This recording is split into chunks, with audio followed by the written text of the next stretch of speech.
chamado de Deus, minha razão de viver. é o chamado de Deus. Vou dedicar-me em todo viver ao chamado de Deus.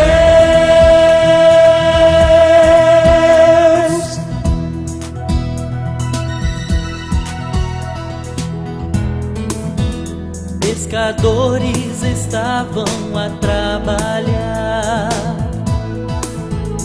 eram humildes, não tinham cultura e nem posição.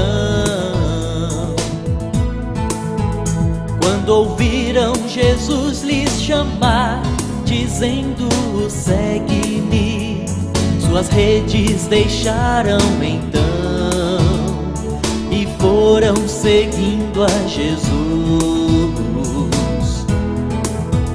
Suas redes vazias à beira-mar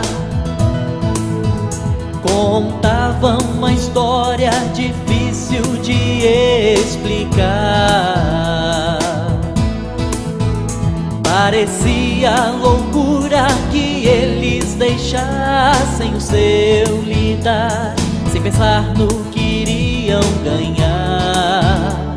Mas Cristo os chamou e então responderam: deixo o mundo ao ouvir o chamado de Deus, minha razão de viver é o chamado de Deus. Vou dedicar-me em todo viver ao chamado de Deus, ao chamado de Deus.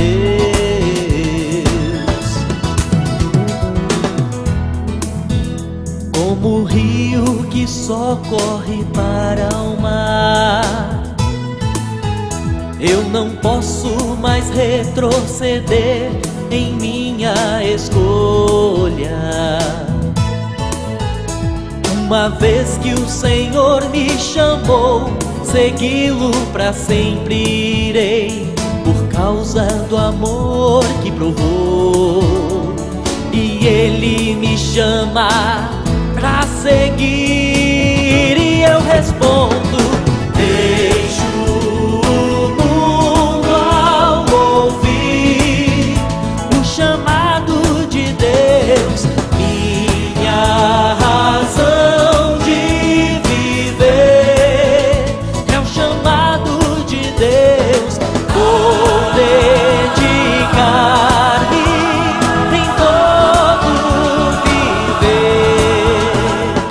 Não é por crença ou religião, não é por sonho ou promessas, mas é porque Cristo me chamou. Por isso que eu creio e irei. O mundo ao ouvir O chamado de Deus,